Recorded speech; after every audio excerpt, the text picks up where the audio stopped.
여러분 안녕하십니까. 경제현장 오늘 고광철입니다. 오늘의 주요 뉴스 전해드리겠습니다. 한국 증시가 모건 스탠리 캐피탈 인터내셔널 MSCI 선진국 지수에 들어가기 위한 관찰 대상국에 또 오르지 못했습니다. 한국 증시는 2008년 MSCI 선진시장 편입을 위해 관찰 대상국에 올랐지만 편입이 불발됐고 2014년부터는 관찰 대상국에서도 제외됐죠. MSCI는 시장 개혁이 완전히 이행되고 참가자들이 효과를 평가할 수 있는 충분한 시간을 가져야 한다고 밝혔습니다. 정부가 3개월 이상 일한 근무자에게도 퇴직금 지급을 추진하면서 영세 사업자들의 우려가 커지고 있습니다. 새 정부는 1년 이상 일해야 받을 수 있는 퇴직급여를 3개월만 근무해도 받을 수 있도록 하는 방안을 검토하고 있습니다. 이 방안이 실현될 경우 사업주는 3개월 근무한 단기 아르바이트생 등 거의 모든 근로자에게 퇴직금을 줘야 합니다. 제롬 파월 미 연준 의장은 기준금리 인하 시점과 관련해서 서두를 필요가 없다고 밝혔습니다. 파월 의장은 의회 증언에서 관세가 소비자 물가에 미치는 영향은 6, 7월 물가 지표에서 나타날 것이라며 서두르지 않겠다고 말했습니다. 하지만 미 국채 금리는 이스라엘 이란 휴전과 일부 연준 위원들의 7월 금리 인하설로 하락했습니다. 테슬라가 미 텍사스 오스틴에서 시범 서비스를 시작한 자율주행 로봇 택시를 두고 10년 노력의 결실이다. 운전은 엉망인데 팁을 달라고 했다는 등 엇갈린 평가가 나오고 있습니다. 테슬라 주가는 로봇 택시 출범 당일 8% 이상 급등했다. 이튿날 2% 이상 하락했는데요. 자율주행 경쟁에서 테슬라가 우위를 차지할 수 있을지, 우리의 자율주행 기술은 어디에 있는지 이어지는 집중 진단에서 살펴보겠습니다. 경제 현장 오늘은 SBS 비즈 앱과 유튜브에서도 실시간 시청 가능합니다. SBS 비즈 앱을 다운받아 시청하면 더 많은 정보와 뉴스를 볼 수 있습니다.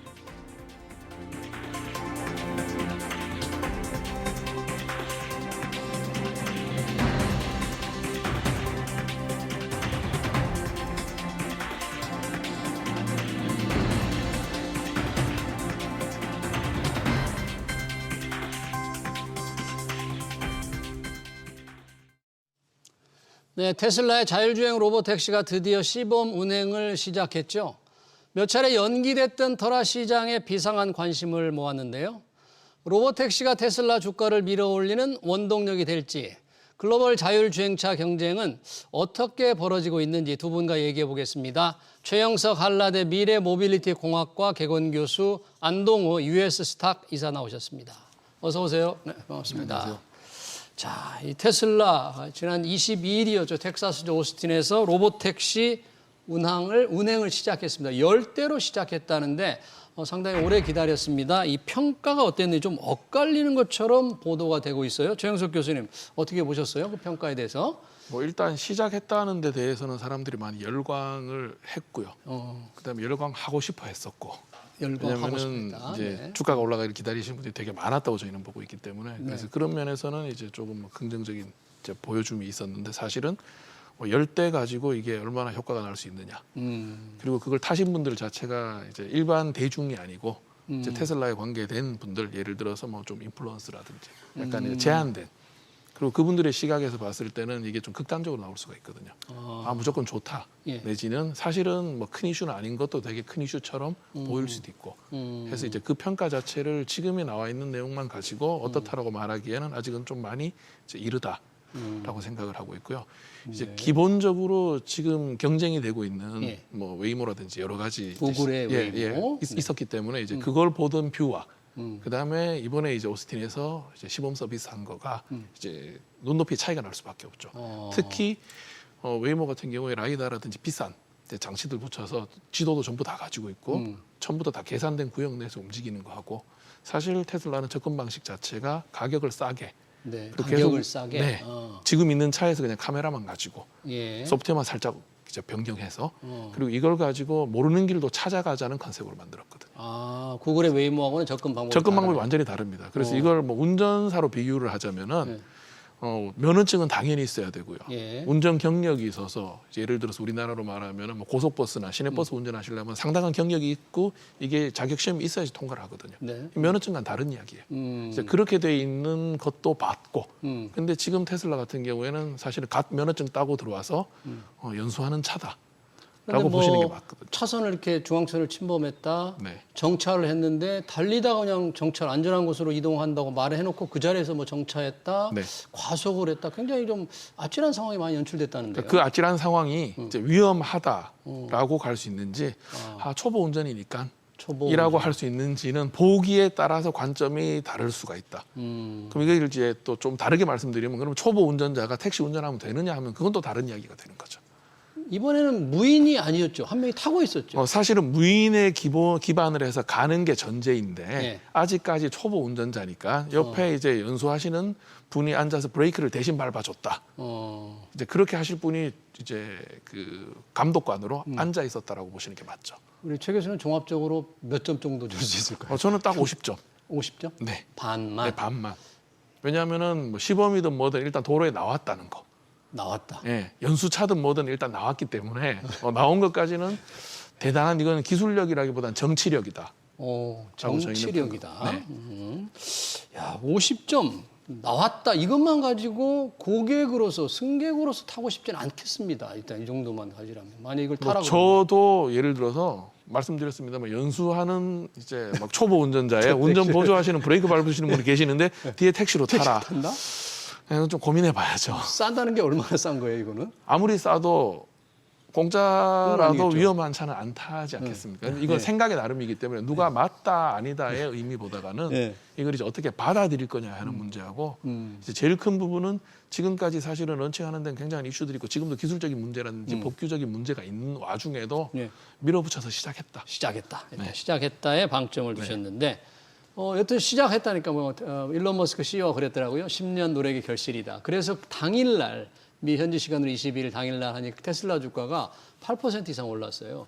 근데 이튿날은 또 2% 이상 떨어졌더라고요. 문제는 떨어진 날 미국 나스닥 주가가 참 좋았거든요. 이스라엘 이란 휴전 소식으로.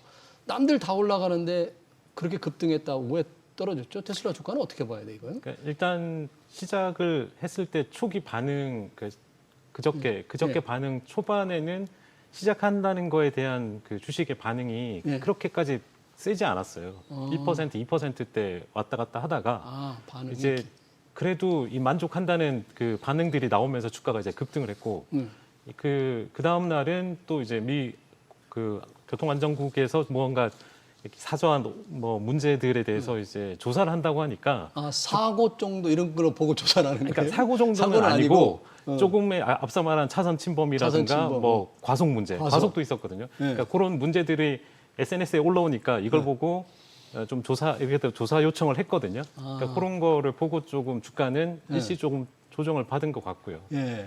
그거 말고는 특별한 이유는 없었던 거라고 그래요? 생각하고 앞서 이제 이게 초창기다 보니까 아직 그 데이터가 그렇게 많지 않다. 그러니까 주행하는 데이터는 상당히 많죠. 테슬라가 50억 마일을 이제 가지고 있는데 이 로보택시는 정확한 위치에 가서 승차를 시켜줘야 되고 또 정확한 위치에 가서 이제 하차를 시켜줘야 되잖아요. 그 데이터는 없습니다. 그 데이터는 자율주행 데이터는 그러니까 로보택시라는 사업을 한 적이 없으니까 승차 하차에 관련된 데이터를 학습한 적이 없죠. 그러니까 이제 그 부분은 학습을 해야 될 것 같고요. 그러면 이제 뭐 승차할 때 원래 우버 같은 경우 타면은 피니치가 찍히면 피니치도 바꿀 수 있거든요. 조금. 근데 이건 아직까지 그건 안 되고 그런 뭐 좀 이야기도 하긴 하는데 그런 부분은 아마 이 정차 오류와 관련해서는 좀 더 이제 학습을 하게 되면 계속 운행을 하면서 그 승하차와 관련된 뭐 학습, 그 다음에 뭐 방향 뭐 이런 그 다음에 그 과속과 관련돼서 왜냐하면 그 원래 주행 데이터 학습할 때 운전자가 앉아 있으면 운전자의 그 습관을 이제 학습하잖아요. 사람의 그걸 보고. 그러니까 일정 갔을 때 과속도 하고 하는데 로보택시는 또 과속하면 안 되는 그런 게 있으니까 그런 부분도 아마 뭐 보정하지 않을까 이렇게 좀 보여집니다. 그러면 투자자들은 조금 초기에 조금 안도 환호했다 다시 실망으로 돌아선 거예요? 주가만 보면 그런 거예요? 아니, 실망까지는 아니고 좀 지켜보자는 부분이고 이게 지금 열대라고 했는데 그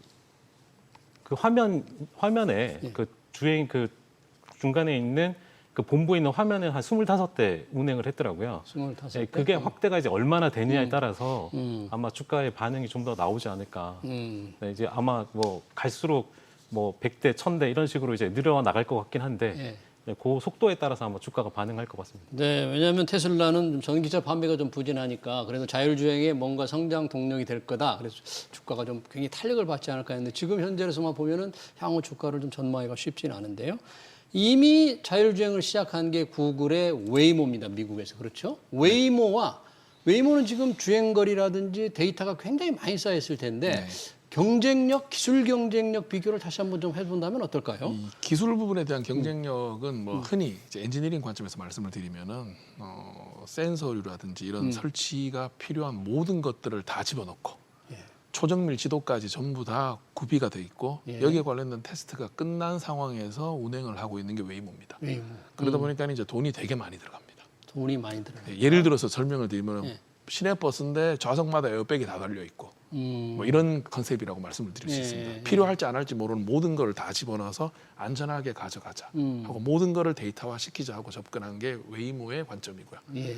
테슬라 같은 경우에는 앞에도 말씀드렸듯이 이제 지금 있는 차의 카메라만 가지고 복잡하고 비싼 센서 빼고 모델 Y에다가 예를 네, 들자면 그래서 싸게 갈 수 있는 거. 그리고 내가 운전을 하는데 길을 다 알 필요 뭐 있냐. 예. 사실 운전하면서 길을 다 모르고 그냥 그렇죠. 표지판 찾아갈 수도 있지 않습니까? 예. 그래서 약간은 사람을 따라가는 형태로 만든 게 이제 테슬라의 접근 방식이다. 그러다 보니 테슬라 같은 경우에는 정부 기관에서 인허가를 받기 위해서는 웨이모처럼 모든 걸 완벽하게 준비하고 온 게 인허가를 받기 편했죠. 네. 대신 차도 비싸고 또 운행할 때 코스트도 비쌀 수밖에 없어서 사업성에 관련된 이슈는 계속 나올 수가 있는데 예. 테슬라는 일단은 규제의 턱은 살짝 넘었기 때문에 지금 어쨌건 서비스를 시작을 했거든요. 예. 그리고 경제성도 분명히 더 높을 수 있어요. 예. 접근 방법이 다르기 때문에. 그런데 이제 이런 문제가 나는 걸 얼마나 빨리 해결할 것이냐. 그리고 이 해결의 부분에 있어서는 이제 대중들이 받아들일 수 있느냐의 부분도 있고 규제 당국의 이제 허락. 규제 일단 당국. 네, 하게는 해줬지만 예. 어제 이제 문제 생겼던 것들 예. 때문에도 이제 니자에서 예. 자료를 내라. 그랬고 테슬라에서는 자료 제공했는데 비공개로 처리해달라. 비공개로 처리해. 네, 이제 그런 이제 밀당들이 있고 거기에 관련된 규정들이 좀 덜 명확한 부분들이 아직까지 있거든요. 왜냐하면 사례가 많이 없었기 때문에. 그럼 테슬라는 텍사스주 오스틴 본사가 있는 곳에서만 그 부분에서만 그 지역에서만 부분적으로 오스틴 하는 지역 거예요? 부분에서도 허락된 지역의 일부분. 일부분. 말고 사실은 오스틴 같은 경우에는 원래 대학 도시거든요. 그래서 우리가 생각하는 것처럼 아주 복잡하고 뭐 이런 게 별로 없는 동네라고 보시는 게 맞고요. 웨이모, 구글의 웨이모는 운행 지역이 좀 넓. LA, 샌프란시스코 등등 복잡한 도심 지역에서도 이미 이제 운행을 하고 있고 물론 뭐 그 친구들도 사고는 많이 쳤습니다. 네. 뭐 차가 서버린다거나 뭐 문제가 여러 가지가 있었는데 이제 그거에 대한 해결들을 해 나가고 있는 과정이고요. 사실은 지금 뭐 밖에서는 많이들은 이야기를 안 하시는데 저는 개인적으로는 GM에서 하고 있는 크루즈를 좀 높게 보고 있습니다. GM의 크루즈. 네, 그건 어느 정도 단계인 어느 정도 지금 준비하고 있는 거예요? 크루즈. 기술적인 지향점은 웨이모에 가까운데 현실적인 경제성은 이제 테슬라와 비슷하게. 대신 GM의 장점은 규제 당국과 협상을 잘합니다. 협상을 잘한다. 네. 웨이모가 이제 풀 옵션이라고 말씀을 드린다 네. 그러면은 이제 크루즈 같은 경우에는 딱 팔릴 만한 거 가지고 규제에 필요한 정도. 그리고 GM 차에다가 지금 슈퍼 크루즈 같은 기능들을 집어넣어서 예. 완전히 로봇 택시까지는 아니지만 이제 상용화 가능한 부분에 이제 접점을 계속 찾아가면서 예. 나중에 고객에 대한 안전에 대한 신뢰까지 줄 수 있는 모델을 찾아가는 형태고. 그리고 그러네요. 테슬라는 가격 대비 가성비로 그다음에 아까 말씀드렸듯이 이제 지금 미국 정부의 이런 타이밍에 맞춰 가지고 규제 당국의 압박을 넘어서면서 어떻게든 밀어붙이고 있는. 그래서 이제 그게 어떻게 안정화되고 받아들여지느냐에 따라서 사실은 승부가 날 거다라고 보고 있습니다. 이 자율주행 이제 선을 보이니까 투자자들이 주가에 민감한 반응을 보이고 있는데 사실 테슬라 주가는 트럼프 위기 출범하면서 CEO인 일론 머스크와 트럼프 대통령과의 관계가 정말 관계 변동성이 컸잖아요. 네네. 좋을 때와 나쁠 때 워낙 일단 주가가 정말 이 변동성이 너무너무 크고 천당과 지옥을 오갔는데 이번에 이제 그동안에 좀 떨어졌다 다시 좀 회복을 했는데 이번 자율주행 로보택시에 선보인 것과 향후 상승 좀 동력이 어떻습니까? 좀 될 것 같습니까? 지속될까요? 일단 뭐 앞서 그 트럼프 대통령 당선 이후에 그 정부 뭐 우리가 아는 이제 도지에 가서 일을 하면서 이제 테슬라가 원하는 규제를 다 철폐시킬 거라고 예상을 하고 주가가 오른 거거든요. 그러니까 규제를 철폐시킬 거라는 기대감으로. 예. 그런데 지금 아직까지 뭐 짧은 기간 있었지만 뭐 명확하게 뭔가를 철폐한 건 없습니다. 다만 이제 교통부 장관이 이제 뒤에서 좀 밀어주는 정도고 연방 차원에서 모든 걸 규제를 이제 풀어주는 부분도 못 하고 나왔거든요. 실상 그러다 보니까 뭐 정치적인 문제도 있었고 또 관계도 중간에 또 안 좋았다가 재정 법안 때문에 또 안 좋았고 그래서 주가가 이제 빠졌었는데 그리고 나서도 결국에는 이 정치적으로 빠지면서 나름 중립적으로 봐달라고 한 부분이 있거든요. 둘이 싸우긴 했지만 그걸 트럼프가 인정해 준 것도 있고요. 그래서 테슬라를 중립적으로 다른 곳과 이제 뭐 선호해서 보든지 아니면 이제 나쁘게 보는 게 아니고 그냥 그 기업으로서 이제 기업으로서만 봐달라. 머스크의 봐달라고 정치적 성향이나 트럼프와의 관계를 떠나서 그러니까 그거를 트럼프한테 언근 이제 SNS에 어필을 했고요. 트럼프가 그걸 인정을 해줬는데 중요한 건 이제 시작을 했으니까 결국 안전한가? 그러니까 웨이모가 이제 6년 됐습니다. 2018년에 시작해서 지금까지 이뤄진 거고 완전 무인된 건 1년이 지나서 2019년이거든요. 그러니까 이 테슬라도 마찬가지죠. 뭐 기간을 단축할 수는 있지만 그 기간 동안 얼마나 이제 안정적으로 사고가 적게 나면서 기술을 더 축적해서 이제 확장하냐. 결국 이제 확장과 스케일링의 문제입니다. 확장의 문제. 그런데 뭐 어제 로이터 기사에서 바로 스케일링 어렵다. 확장이 어렵다. 네, 확장이 어렵다. 뭐 왜 어렵다고 로이터는 본 거예요? 이게 이제 로보택시 사업이 좀 당분간 쉽지 않을 거다. 뭐 여러 한 4-5명의 이제 전문가들을 불러가지고 인터뷰를 했는데 그렇게 안 좋게 이제 그러니까 기존 언론은 또 이제 안 좋게 보는 차원이 있으니까 그러니까 그런 부분에 이제 인식을 테슬라가 뭐 늘려나가면서 이제 불식시켜야 되는 부분이 있습니다. 그래요. 여전히 한쪽만 좋게 보는 게 아니고 뭐 애널리스트들도 거의 반반으로 나뉘어져 있거든요.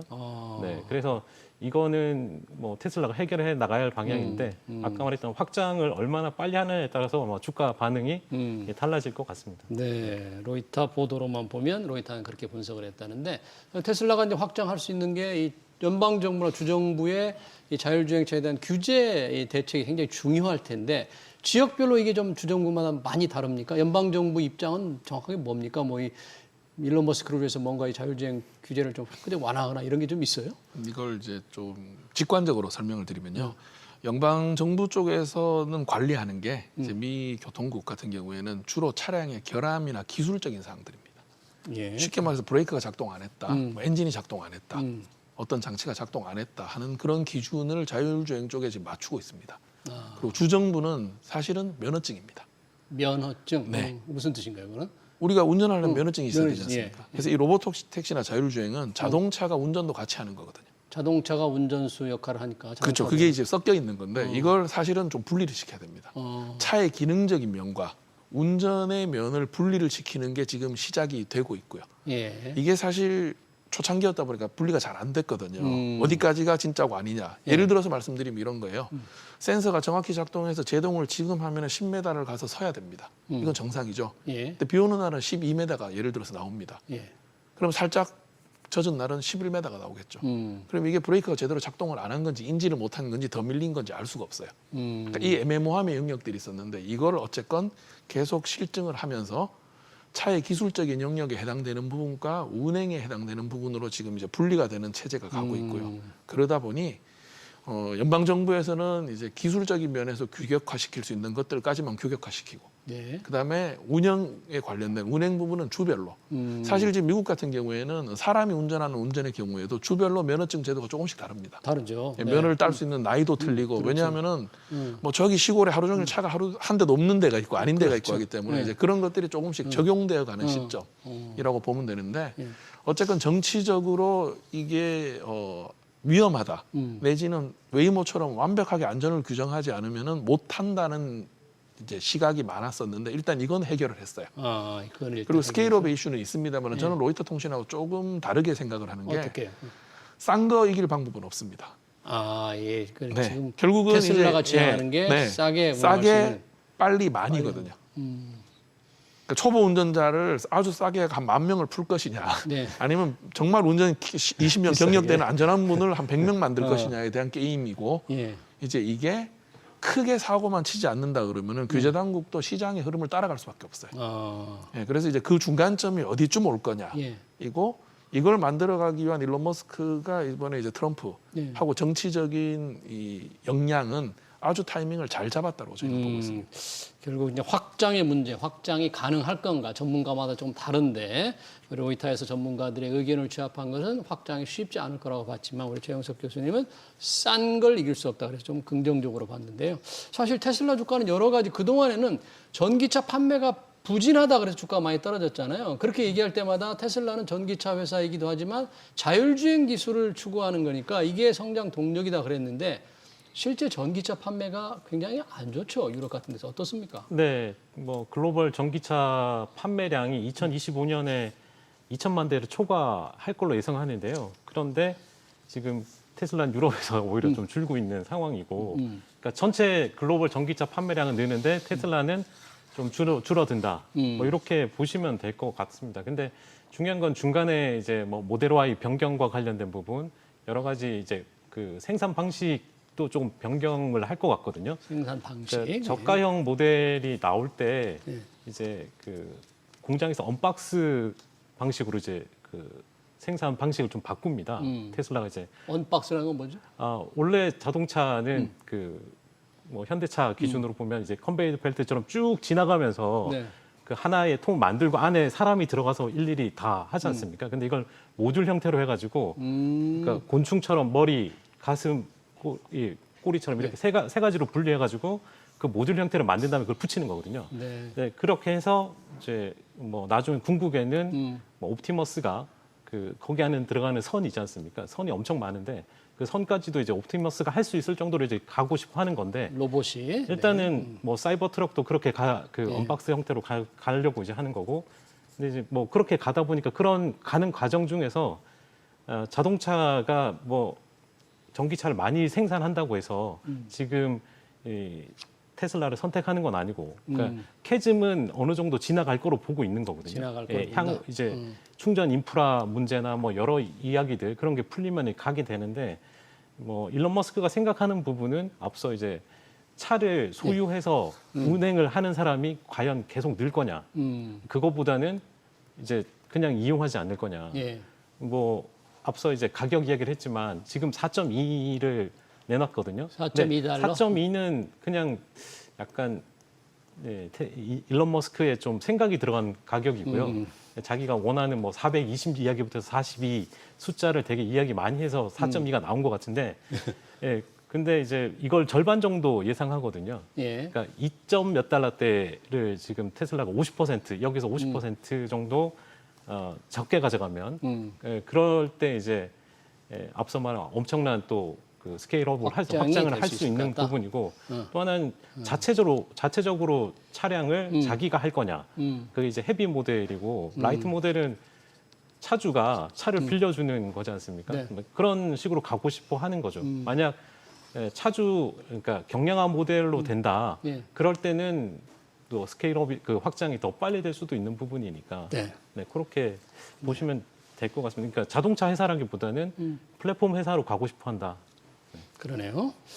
자, 이 자율주행 경쟁을 저희가 얘기하고 있는데요. 미국의 테슬라 로보택시 냈고 구글의 웨이모 이미 많이 운행을 했는데 자율주행하면 중국이 좀 떠오릅니다. 뭐 19개 회사가 이미 완전 자율주행 차량 테스트를 한다, 뭐 운행을 많이 했다 그러는데 어느 정도 지금 앞서가고 있는 거예요? 중국의 자율주행차 운항 실적, 기술 수준 어떻게 봐야 돼요? 사실 중국은 저는 개인적으로 공식 데이터는 하나도 믿지 않습니다. 믿지를 않는다. 왜 그러냐면 너무 중국을 그렇게 아니요, 그러니까 폄하가 아니고요. 이게 이제 체제 자체가 자율적으로 뭔가를 데이터를 내고 운행한다기보다는 정부가 원하는 틀에 맞춰서 숫자를 마사지를 해서 나오기 때문에 그걸 이제 100% 다 믿을 수 없다 하는 부분이지만, 하나 이제 확실한 거는 테슬라가 중국 쪽의 공장 및 기술을 가지고 들어가서 중국에 있는 많은 지금 이제 후발 회사들한테 영향력을 줬었고요. 영감을 줬었고 벤치마킹을 많이 당한 것도 사실이에요. 그래서 제가 봤을 때 기술적인 백그라운드에 해당되는 기초는 아마 테슬라나 중국이나 거의 차이가 없을 거다. 중국이 훨씬 앞서 있는 거 아니에요? 단지 이제 중국이 좀 앞서 있다고 말씀드릴 수 있는 거는 미국은 규제가 있었기 때문에 함부로 못 했는데 중국은 일단 해. 사고 좀 나도 일단 덮어. 예, 공산국가이기 때문에 할 수 있는 그런 통제성 가지고 속도를 빨리 높였습니다. 속도를. 그래서 이제 엣지 케이스에 대한 이제 그 스페셜한 경우들에 대한 테스트라든지 테스트 결과치는 중국이 훨씬 더 많을 거예요. 훨씬 많고. 왜냐면 미국은 지금까지 못하게 10년 걸렸으니까요. 그렇죠. 근데 중국은 마구마구 풀어놨는데 예. 단지 이제 문제는 그런 거를 많이 테스트해 본 것도 중요하지만 예. 이제는 규제가 나오거든요. 규제가. 그럼 그 규제에 어떻게 맞출 것이냐 하고 또 고객과 대중들하고의 눈높이도 맞춰야 됩니다. 네. 중국에서는 보상 안 해줘도 상관없지만 다른 나라에 나오면 그건 아니거든요. 그럼 그 나라에 또 규정을 맞춰야 되고요. 예. 무엇보다가 운전은 각 나라마다 도로나 교통 상황에 따라서 도로교통 법규들이 각각 다릅니다. 규제기관의 특성도 각각 다르기 때문에 거기에 맞춘 이제 대응 능력을 가져야 되는데 예. 이제 그 부분이 사실 테슬라도 그게 좀 약해요. 근데 이걸 이제 일론 머스크가 정치력으로 뚫은 거라고 보고 있는데 과연 중국 회사가 중국 내에서 자기들끼리 하는 건 하겠지만 이제 해외에 나왔을 때 그걸 다 만족시킬 수 있느냐는 다른 이야기라는 거죠. 중국의 자율주행이 중국에서는 많은 실적과 데이터를 쌓았지만 플러스 하든지 말든지. 그다음 우리가 거기 들어가서 할 수는 없는 거니까는. 그래서 그들의 기술까지는 나와 있을 수 있는데 그게 정제돼서 팔 수 있는 상품으로 돼서 이제 예를 들어서 한국이라든지 미국 시장까지 들어갈 수 있는 거는 또 다른 이야기다. 그러네요. 라고 보고 있습니다. 네. 이 주가 얘기 하나 좀 더 해보고 싶은데 테슬라의 자율주행 선보이면서 이제 주가 일시적으로 급등했다 좀 떨어지긴 했습니다만 그 바람에 그동안 우리 2차 전지 주가들 굉장히 부진하다가 조금 회복되는 모습을 보였는데 잠시였어요. 최근 상당히 2차 전지 주가들 많이 지금 하방 압력에 여전히 시달리고 있는데 어떻습니까? 이번 사건을 계기로 조금 2차 전지에도 좀 벼뜰 날이 있을까요? 뭐 약간 중립적이라고 생각합니다. 중립적? 네, 테슬라 그러니까- 영향이 없을 거다? 그러니까 한국의 이제 배터리가 테슬라에 들어가거나 뭐 중국 그 전기차에 들어가는 그 부분이 상당히 뭐 중국 전기차는 거의 안 들어갈 거고 뭐 이제 테슬라에 들어가는 건 조금 있긴 하지만 그래서 세계 대표 회사 중에 LG만 지금 저번에 그 미국의 이제 새 공정법 때문에 그 흑자를 기록했고 나머지 적자였거든요. 네. 그러니까 그 정도로 이제 안 좋다가 그래도 좀 중립 정도는 되지 않을까. 아주 긍정적으로 보기에는 수요처가 너무 좀 미미하죠. 한국의 입장에서는 한국 기업의 입장이 좀 그런데 지금 올라가는 거는 그거보다는 그냥 한국 시장의 그 밸류에이션이 조금 더 이제 받으면서 같이 올라오는 부분이 네. 있는 것 같고 만약 향후에 주가가 더 올라가려면 배터리 기술이 좀 더 월등하게 지금 LFP 배터리 좀 네. 무시하다가 그 발목을 잡혔지 않습니까? 네. 그런 상태에서 뭐 전고체 배터리가 나온다든지 뭐 어떻게든 한 단계 더 뛰어난 게 좀 나오면 가능할 것 같고요. 네. 그게 아니라면 당분간 이대로 좀 끌려가지 않을까 하는 생각입니다. 그러네요. 지금 자율주행 기술을 얘기했으니까 마지막으로 최영석 교수님께 물어보고 싶은 게 우리나라의 자율주행 기술입니다. 우리나라의 상황. 뭐 현대차가 주도를 하고 있습니다만 중국 그리고 미국 이번에 테슬라 앞서간 구글 비아디 비교했을 때 우리는 어느 정도 기술 수준이 있고 우리 언제쯤 이게 제대로 좀 상용화 운항이 될 수 있을 것 같아요? 사실은 뭐 워낙 열심히 하고 계셔서 뭐라고 말씀드리기가 열심히 조금 하고 애매한데 뭐 굳이 핑계거리를 찾자면은 한국에서 뭔가 서비스를 좀 공격적으로 할 수 있어야 되는데 한국은 그렇게 할 수 있는 환경이 사실 안 돼 있습니다. 왜 안 돼 있어요? 교통사고를 하루에 수십 명이 사망하는 사고는 기사가 안 나는데 만약에 현대자동차가 자율주행을 해서 앞차라도 받으면 바로 뉴스에 납니다. 네, 그런 사고를 통해서 뭔가 좀 더 그것 안전을 더 강화하는 때문에 노력을 주가가 해야 돼요. 내려가거나 언론에서 나오는 데미지가 더 크기 때문에 정부기관에 불려다니고 뭔가 이 답 없는 거를 만들어야 되는 게 더 큰 이제 에너지가 소모가 되기 때문에 예. 현대차 같은 경우도 이제 미국에서 서비스를 먼저 론칭하겠다. 미국에서 자율주행 예, 그리고 자율주행에 하겠다? 관련된 회사도 미국 쪽에다 계속 투자를 하고 어, 왜냐하면 미국은 어쨌건 빨리 룰이 만들어지고 있거든요. 예. 예, 그리고 다양하게 테스트를 할 수 있는 환경들이 있기 때문에 미국도 예. 복잡한 곳과 아닌 곳은 완벽하게 차이가 나기 때문에 예. 그래서 아마 현대자동차 같은 경우에는 지금 제가 보는 관점에서는 꿀먹은 벙어리처럼 그냥 일단 당분간 모른 척하고 있는다. 우리나라에서 실제 할 일은 별로 우리나라뿐만 아니고 미국에서도 마찬가지입니다. 미국에서도? 왜냐하면 주류로 들어가서 테스트를 하기에는 홈그라운드가 아니지 않습니까? 네. 미국 정부하고 계속 협의를 하고 뭔가 협상을 하고 이걸 풀어나가야 되는데 예. 현대차 입장에서는 거기에 대한 리소스가 너무 크거든요. 예. 그럴 것 같으면은 뭐 구글이든 웨이모든 뭐 테슬라든 GM이든 해놓은 거 따라가는 게 편하죠. 따라가가지고는 영원히 그 애들을 따라잡을 수가 없잖아. 추격할 수가 사실은 없고. 이렇게 말씀드리면 되게 기분 나빠하실 수도 있는데요. 현대자동차는 지금까지 잘했던 핵심 기술이 전부 패스트 팔로우 전략이었습니다. 지금까지. 예, 그래서 이제 자율주행에 관련된 게 단순한 기술이면은 빨리 개발을 하고 독자 개발을 하는 게 맞는데 이거는 규정에 맞추고 경제성에 맞춘 기술 개발을 어느 시점에 상용화시키느냐에 대한 문제거든요. 그러면 이거는 경우에 따라서는 지금까지 잘하던 패스트 팔로우 전략으로 갈 수 있는 준비를 하고 기다리는 게 더 나을 수도 있다. 왜냐하면은 미 정부하고 협상 능력도 없는데 가서 계속 돈을 쏟아붓는다거나 한국에서 뭔가를 괜히 잘못해서 계속 뭐 불려다닌다거나 해서 이슈를 만드는 것보다는 이제 기본 운동, 해서 기본 체력을 갖춰놓고 뛰어나갈 준비를 하고 있는 게 더 맞지 않느냐 그러네요. 하는 그런 생각을 가지고 있습니다. 네, 잘 알겠습니다. 테슬라의 자율주행 로보택시의 출범, 시범 운항과 우리의 자율주행 기술까지 관련 얘기 잘 들었습니다. 지금까지 최영석 한라대 개원 교수, 안동호 US 스탁 이사였습니다. 고맙습니다.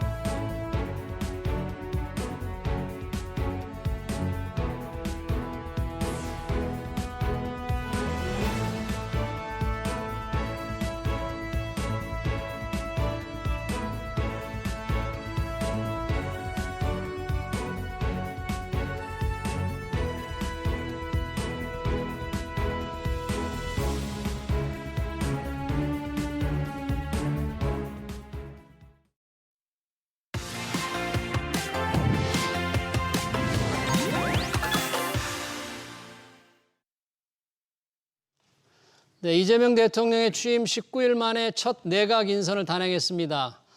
눈에 띄는 것은 IT 전문 기업인들의 발탁이었는데요. 문제는 낡은 규제 탓에 혁신적 기업인들이 공직에서 일할 기회가 제한돼 있다는 거죠. 이런 부분은 어떻게 봐야 할지 김형수 단국대 행정학과 교수 모시고 얘기 들어보겠습니다. 교수님 어서 오십시오. 네, 안녕하십니까. 자, 이재명 대통령이 지금 장관급 인사를 11명 단행했어요. 그중에 기업인 두 분이 계십니다. LG 출신 백영훈 과기정통부 장관 후보자가 계시고 네이버 대표 출신 한성숙 중소벤처기업부 장관 후보자입니다. 역대 정권의 기업인들이 발탁한 정권도 있고 없는 정권이 있었습니다만 이번에 벌써 두 분 대표하신 분을 지금 두 분을 발탁한 거 보니까 상당히 좀 신선해 보이기도 합니다. 어떻게 평가하세요? 이제 좀 뭐 우선 경제인 우선이긴 하지만 좀 총평을 좀 해보자면 굉장히 눈에 띄는 건 이 국방부 장관. 국방부 장관, 네. 안규백 장관 후보자 나왔는데 5선의 국회의원이죠. 네. 지금 아마 박정희 군사정변 이후에 64년 만에 민간이 처음이다. 뭐 이런 게라든지 또 고용노동부 장관, 기관사 출신이지 않습니까? 이런 데 고용노동부 장관의 발탁. 그래서 기업인으로 좀 좁혀서. 네, 굉장히 다채로운데 그 중에 이제 기업인들이 지금 들어오지 않았습니까? 이런 측면에서 본다면 이제 사실은 큰 그림에서 보면 이제 앞으로 이제 흔히 4차 산업혁명 기반 사회로 가면서 시스템 체인지가 되고 있지 않습니까? 그런 점에서 좀 단순히 그 백이훈 전 연구원장, 백영훈 원장뿐만 아니라 사실은 국가 미래 전략 관점에서 대통령실에 이제 AI 미래 기획 수석이 있지 않습니까? 하정우 수석. 네, 그럼 이거 이제 투톱으로 볼 수 있다라고 하나 볼 수 있고 또 하나는 이제 지금 이제 벤처기업부 장관으로 이제 또 기업인을 또 발탁하지 않았습니까? 그렇다면 큰 그림에서 본다면 이 이재명 정부에서는 이제 실용주의적 관점에서 좀 실물 경제를 다루고 있는 실적인 입장들의 기업인들을 발탁을 해서 이제 미래 전략을 좀 구상해 보겠다 한 축은 그다음에 중소벤처기업 장관의 경우는 좀 중소기업을 중심으로 해가지고 그동안 대기업 중심의 산업 구조에서 이제 미래 산업의 먹거리를 다양성을 가지고 가겠다라는 측면으로 본다면 시장의 기대는 상당히 크지 않겠느냐 이렇게 기대감이 크고요. 물론 아직 청문회가 남아 있기 때문에 청문회 이제 통과 여부를 지켜봐야 되겠습니다만 이 기업인들의 발탁을 이제 두 가지 측면에서 한번 접근해 보겠습니다. 먼저 이 기업인들이 그동안 해당 기업을 위해서 열심히 일해오다가 이 공직으로 돌아섰는데 이 이해 충돌 그 해당 기업과 관련된 곳에 뭔가 이익을 줄 수 있는 이해 충돌은 좀 우려는 없나요? 어떻게 좀 막을 수 있는 방법은 뭔가요? 방법은 특별히 없어요? 여러 가지 있습니다. 있어요? 제도적으로는 하지만 본질적으로는 도덕률이죠. 내면적으로 이제 접근해야 도덕률. 될거 네. 이제 개인에 맞게 우리가 흔히 조선시대 청백리 얘기를 하지 않습니까? 청백 때 500년 역사에서 조선시대 청백리가 217명 정도로 기록되고 있습니다. 그렇게 많았습니까? 많지 않죠. 500년인데. 500년. 이 연으로 치면 0.4명이에요. 아, 그래요? 그만큼 이제 아마 이제 우리 현대사에서 좀 기대하기 어렵습니다만은 우리가 각부 장관들이나 공직자들에게 그런 청백리 상을 우리가 이제 좀 삼을 수는 있는데 사실 이제 이 충돌을 방지하기 위해서 큰 틀에서는 이제 윤리 기반적 접근을 통해서 하는 방법이 있어서 우리 흔히 뭐 전 공무원들에게 쓰는 게 공무원 윤리 강령이라는 게 있습니다. 윤리 강령. 네. 그래서 이건 이제 어떤 도덕적 내면적 윤리로 볼 수 있고. 두 번째 법률적으로는 현재 대표형이 이제 공직자윤리법 1993년에 이제 제정했습니다. 그다음에 예. 두 번째는 이해 충돌 방지법이 있습니다. 이게 이제 지금 말씀하시는 이제 논점이 되고 있고, 예. 그다음에 이제 잘 알려져 있죠. 2016년에 만들었던 그 흔히 김영란법이라고 김영란법. 하죠. 부정청탁금지법. 그다음에 이제 또 보이지 않게 좀 더 위험한 것 중에 하나가 사실 국가계약법. 이제 각종 국가 용역이라든지 예. 대형 입찰을 하지 않습니까? 이럴 예. 때 자문을 하게 되는 이제 하는 이제 그 국가 개혁법에 따라서 이루어지는 각종 이해 충돌이 발생할 수 있다. 예. 하는 점에서 세 가지 이제 틀인데 이런 틀 속에서 사실은 이제 이해 충돌 방지 문제가 이번에 이제 발탁된 기업인들에게 여러 가지 좀 그 곤란성을 주고 있지 않느냐. 이제 특히 여기서 이제 주식을 백지 신탁하게 되는 문제. 그 부분이 네, 참 그 부분이 제가 좀 지적을 하고 싶은 문제인데요. 두 번째로 우리가 이게 백지 신탁이라는 게 가지고 있는 주식을 백지 신탁한다. 그러니까 사실상 강제 매각해야 된다는 네, 건데 맞습니다. 이 기업인들이 특히 창업하신 분들은 이 회사의 대주주잖아요. 그렇죠. 이런 문제 때문에 도대체 이 장관을 맡을 수 없었던 일이 지금 몇 차례 있었는데 이 백지 신탁 규정이 어떻게 돼 있어요 지금 현재는? 이제 좀 우리나라의 경우는 일단 공직에 들어서면 이제 재산 공개 의무가 있습니다. 예. 모든 재산을 공개해야 되고 이제 일정한 주식 3천만 원 이상의 주식을 가지고 있는 무조건 백지 신탁을 해야 되는. 3천만 원 이상의 주식. 네. 그래서 이제 백지 신탁을 해야 되거나 또 공직 중에도 재산 변동이 생기면 3천만 원 이상의 재산 변동이 생기면 또 이것도 신고해야 되는 의무도 있습니다. 예. 변동 신고까지 이러다 보니까 이제 공직을 맡게 되면 이제 주식을 백지 신탁을 하게 되면 60일 내에 이것을 매각을 해야 됩니다. 팔아야 되나요? 네. 그 주식은 업무에 관련성이 있는 것으로 생각되는 주식입니까? 아니면 모든 주식? 그걸 판단하는 이제 심의위원회가 있습니다. 심의위원회가? 인사혁신처 내에 백지 신탁 심의위원회가 있기 때문에 예. 물론 거기서 판단하긴 합니다만은 뭐 당연스럽게 업무 관련성을 우선순위로 할 수밖에 없지요.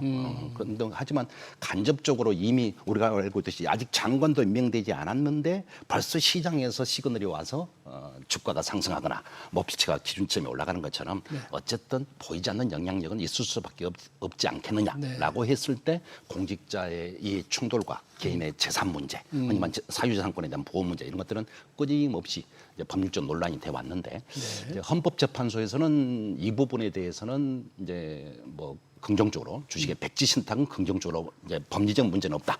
필요하다. 네. 이 제도가. 왜냐하면 공공성이라는 측면과 개인의 재산 보는 측면을 놓고 보았을 때에 이건 타당하다 하는 것이 있었고 한 번 이제 살짝 논의됐던 것 중에 하나가 부동산 백지 신탁이 있었습니다. 부동산 백지 신탁 그건 어떻게 하자는 혹시 거죠? 기억하십니까? 그 2010년 이제 20년대에 그 코로나 국면이었는데 LH에서 그 부동산 투기를 해가지고 그때 문제였던 사례 있었잖아요. 시끄러웠죠. 네. 그때 이제 부동산 백지 신탁이 한번 거론이 돼서 고위공직자들은 네. 부동산 또 백지 신탁한다. 네, 이제 아직 제도화는 안 됐는데 그러니까 그런 실제로, 그런 얘기들이 있었다. 이거죠? 실제 이제 제도화까지 갖고 법안이 2개나 발의가 됐었습니다 당시에. 한데 이제 이건 좀 제약이 있다 해서 아직 공식적으로 제도적인 제약으로는 들어가지 않은 상태입니다. 네, 이제 일부 시민단체 같은 곳에서는 부동산도 백지 신탁이 필요하다라는 주장을 좀 하고 있기도 합니다. 살고 있는 집을 백지 신탁해서 팔아야 된다 그러면 참 그 받아들이기가 어려울 텐데 일단 업무와 관련해서 있는 주식 3천만 원 이상은 백지 신탁 결국 강제로 매각해야 된다 그러면 이번에 장관 후보자가 된 배경원 원장이라든지 한성숙 전 대표는 이런 부분에서 좀 자유롭다 판단하고 발탁했나요? 했겠죠? 더 지켜봐야 되지 않겠습니까? 어떻게 아직은. 돼 있는지. 왜냐하면 또 특히 이분들은 이제 우리가 공식적인 주식이지만 흔히 스타트업 기업이나 또 기술 기업처럼 지분만 가지고 있고 아직 상장이 안 된 경우도 있을 수 있거든요. 예. 이제 이런 것까지 고려한다면 좀 더 지켜봐야 되거나 또는 재임 중에도 문제가 이제 이런 게 아직 우리가 그분들의 재산 공개 상태를 아직 보지는 않았기 때문에 네. 좀 시간을 지켜봐야 될 것 같습니다만은 이런 백지 신탁하는 부담, 주식을 팔아야 되는 부담 때문에 실제 장관으로 지명되고도 도대체 이거 자기는 주식을 자기가 뭐 어렵게 키우는 회사인데 도대체 팔 수가 없다. 이렇게 해서 중간에 포기하신 분들이 있었죠? 네, 있었죠. 어떤 분이었죠? 이게? 대표적으로 2013년에 그 주성 엔지니어링 했던 황철수 대표 같은 분이 박근혜 정부 때입니다. 박근혜 정부 때? 예, 그때 이제 아마 제가 주성 엔지니어링 주식을 23%를 가지고 있었는데 대주 그 창업하신 분이니까. 네. 네. 만약에 이걸 백지신탁 해버리면 경영권 자체를 흔들어 버릴 수 있는 사례가 되지 않겠습니까? 그래서 이제 좀 그래서 결국은 3일 만에 스스로 포기를 하신 사례가 있습니다. 네. 그다음에 이제 문재인 정부 때도 좀 중소벤처기업부 장관을 임명하려고 하는 과정에서 좀 한 100일 정도 시간이 있었거든요. 좀 길었는데 이것도 역시 주식 관련된 문제가 있었고 우리에게 일반인들이 가장 잘 내준 대표인 케이스가 안철수 의원 아니겠습니까? 의원. 네. 지난 정권 때 인수위 위원장을 하시면서 국무총리설까지 있지 않았습니까? 그런데 안내배 지분이 한 16% 정도라고 있는데 당시 기준으로 한 4천억 시가라고 하는데 이걸 백지신탁을 해야 되는데 불가능한 얘기잖아요. 이제 그런 점에서 어떤 이 기업인들의 백지신탁이 좀 아주 우수한 인재들을 국가 동향으로 좀 활용하고 싶은데 좀 이런 이해충돌 방지라든지 이런 문제로 인해서 좀 제약이 되고 있지 않느냐 하는 점에서는 좀 일각에서 좀 개선할 필요가 있다라는 이제 주장들이 있긴 합니다. 네. 구로구청장도 보유 이 자산을 포기하지 못해서 그런 사례 있습니다. 그런 사례가 있었잖아요. 네. 그렇다면 방금 얘기하신 박근혜 정부 때 황철수 회장 또 그리고 문재인 정부에서도 중소벤처부 장관 후보자들 이런 백지신탁의 부담 때문에 그 유능하고 꼭 필요한 분들을 장관으로 모시지 못했는데 그렇다면 이 백지신탁 제도가 문제가 좀 있을 텐데 우리는 어떻게 봐야 됩니까? 이걸 이대로 유지를 해야 됩니까? 아까 헌법재판소에서는 법적으로 문제가 없다고 봤지만 좋은 인재 활탁을 위해서는 이대로 유지하는 게 조금 문제가 있지 않나. 이제 큰 틀에서는 이런 측면을 보시죠. 이제 국가를 경영하는 것과 개인의 민간을 경영하는 건 좀 서로 성향이 다르다 보니 어쨌든 이제 국가 시스템이 인력풀을 다양하게 필요로 하다 보니까 민간 경영인들이나 기업인들을 가져오는데 이 기업이 요구하는 인재상과 국가 요구하는 인재상은 다를 수밖에 없을 것이고 상대적으로 흔히 말하는 공무원들은 좀 상대적으로 경제적인 가치보다는 공적 가치를 중시하다 보니 이런 가치에 타당하냐 이윤만 추구하는 기업인들이 왔을 때 국가로서 때 과연 국가를 사유할 수 있지 않느냐 라는 위험성이 있기 때문에 이런 점에서는 경계는 필요하다 분명하게. 경계는 필요한데. 다만 이제 한국의 방식은 애초에 사전부터 그냥 흔히 말하는 탈탈 털어가지고 신탁해버리고 자신의 재산권을 완전히 버리면 이 장관을 몇 년이나 할 거예요. 그렇습니까? 불과 평균 1.2년이거든요. 그거밖에 안 되잖아요. 네, 평균 그거밖에 안 되는데 그걸 가지고 자신의 모든 자산을 버려야 된다는 것은 대단히 부담스럽고 또 백지 신탁을 했을 경우에 그 수탁기관이 책임지지 않습니다. 면책돼 있습니다. 수탁기관이요? 과연 그럼 이걸 믿고 맡길 수 있는가 하는 점에서는 이제 미국식으로 제3의 공식적인 신탁기관을 따로 이제 개설해서 만들거나 제3의 공식적인 신탁기관. 정부가 좀 이런 부분 앞으로 이제 갈수록 이런 사례는 늘어날 거라고 보거든요. 그래서 좀 공식적인 신탁기관을 만들어서 좀 공직 기간 동안의 재산권이 좀 문제가 되지 않도록 보호 조치를 다만 업무와 직접 연관해서 개입하지 않도록 하는 장치만 좀 꼼꼼히 해준다면 좀 이제 방향성은 충분히 나오지 않겠는가 이렇게 보고 그다음에 수시로 이제 이런 것들을 미국 같은 경우는 로비법이 있거든요. 그래서 로비법. 이제 내가 어떤 그 기업들이 로비를 할 때 공개를 한다, 로비를 공개하게 돼 있단 말이죠. 이런 과정에서 투명성을 유지해 준다면, 그러니까 사후적 투명이 더 중요하지 않느냐. 그런데 한국은 사전적인 통제를 통해서 아예 그냥 입각하는 절차에서부터 재산 때문에 입각하지 못하는 모습에 빠지는 경우니 이런 좀 입구는 좀 완화시키되 출구 전략에서는 강화시켜주는 이런 방법을 통해서 좀 개방성을 유지하고 투명성을 유지하자 이런 차원이 좀 더 합리적이지 않을까 싶습니다. 그러면 미국 얘기를 잠깐 해주셨는데 미국은 그러면 이 기업인 출신이라니 금융인 출신들의 장관이 많거든요. 거기는 그러면 우리 같이 까다로운 백지신탁 규제가 우리는 뭐 업무 관련성 3천만 원 이상이라든 이런 규제가 있는데 거기는 없어요? 이제 그렇게 까다롭게까지는 규제가 안 돼 있는데요. 근데 이제 뭐 어느 나라나 마찬가지인데요. 미국도 똑같은 고민이 있습니다. 어떤 이제 유명한 용어인데 그 군산복합체라는 용어가 들어가요. 군산복합체. 이제 쉽게 말하면 혹시 우리가 잘 알려진 두 분 한번 소개해볼게요. 아이젠하워 대통령 들어보셨잖아요. 아이젠하워. 이 1961년에 퇴임하시면서 군산복합체를 경계했단 말이에요. 그럼 이 군산복합체라는 게 뭐냐? 쉽게 말하면 군인. 국방이죠. 그다음에 이제 산업계, 기업인, 정치 이 세 개가 아이런 트라이앵글이라고 합니다. 이 철의 생각을 구축해서 군인으로 있다가 국방부 장관이 돼요. 국방부 장관이 돼서 있다가 또 민간의 군산업체에 고문으로 갑니다. 끊임없이 이제 순환되면서 실제로는 백지 신탁을 다 합니다. 대표적인 인물 중에 한 분 이제 럼스펠드 국방장관 기억나시죠? 부시 그때 대통령 때. 9.11 테러 때 아주 중요한 역할을 하지 않습니까? 결과적으로 군수산업체에서 있었던 이제 이사나 고문 역할을 했는데 이분이 국방장관에 들어서면서 오히려 9.11 테러 이후에 중동 전쟁을 훨씬 더 국방산업을 늘리고 비용을 더 늘려가면서 문제를 일으키지 않았느냐는 비판도 같이 존재하거든요. 근데 그분들이 그 장관이 될 때 되지 못하게 하는 우리 백지 신탁의 걸림돌이 조금 거기는 완화돼 있어요. 느슨해요. 개방을 합니다. 개방을 하고 오픈 그거 알리고 이미 럼스펠도 오픈했어요. 하는데 예, 팔거나 이런 건 아닌 모양이죠. 신탁을 했어요. 신탁을 하는 이제 자율적으로 하게 돼 있습니다. 어. 자율적으로 백지 신탁을 하게 돼 있고 예. 스스로 럼스펠도 이미 백지 신탁을 다 했어요. 예. 했음에도 불구하고 이런 비판이 따라간다. 네. 그렇기 때문에 우리가 이 경계를 어떻게 유지할 것이냐 참 어렵다. 결국은 공직자들이 가진 내면적인 도덕률에 대한 통제, 네. 그다음에 결국은 이게 스스로 해결 안 된다면 투명성을 통해서 시민사회의 통제 이런 어떤 법률적 통제만으로를 통해서 해결할 수 없지 않겠느냐 하는 그런 점에서는 통제는 강화하더라도 아까 말씀하셨다시피 입구 될 수 있는 기준을 너무 높여가지고 네, 아예 되지도 못하게 만드는 지금의 우리 백지 신탁 제도는 좀 수준이 바꿔야 필요하다. 되지 않느냐 이런 이제 여론이 많거든요. 그렇다면 뭐 한성숙 전 지금 장관 후보자라든지 배경훈 장관 후보자보다도 더 유능한 기업인들을 또 발탁할 수도 있잖아요. 네네 그렇죠. 꼭 그분들보다도 훨씬 더 유능한 분들이 아마도 이 백지 신탁의 두려움 때문에 못했을 것 같은데 최근에 우리 기업인들이 이제 처음 발탁으로 주목을 끌었지만 미국과 비교해 본다면 미국은 정치인이라든지 또는 이제 국회의원이나 장관 중에서 우리보다도 우리와 비교하면 우리는 법조인들이 많잖아요. 네. 판사, 검사 출신들. 근데 그 기업인 출신들이 우리보다 많더라고요. 네. 우리도 조금 그런 분들을 조금 더 적극적으로 발탁하고 영입할 필요가 있지 않나. 이렇게 생각해 보시죠. 이제 어떻게 보면 이제 한국 사회 엘리트 충원 체제의 변화가 이제 오고 있다.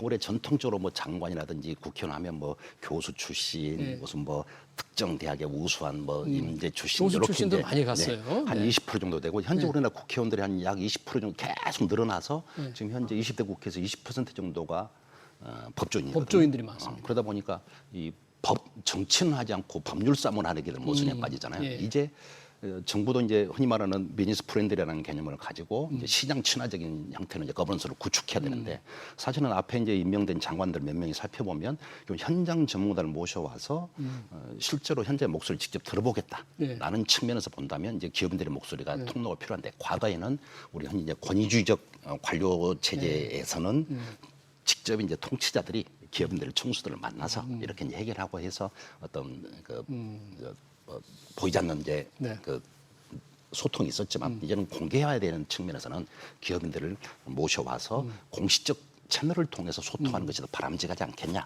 하는 점에서는 조금씩 발탁의 확대가 필요하다는 건 좀 자연스러운 것 같습니다. 네, 기업인들을 이제 장관들이 더 발탁을 하고 쉽게 발탁할 수 있도록 뭔가 제도적 걸림돌을 조금 걷어내주는 정책이 필요하지 않나 이렇게 저를 요약해 보겠습니다. 이재명 정부 들어서 정부에 들어서고 있는 기업인들 발탁 얘기 잘 들었습니다. 지금까지 김형수 단국대 행정학과 교수였습니다. 교수님 고맙습니다. 네, 감사합니다.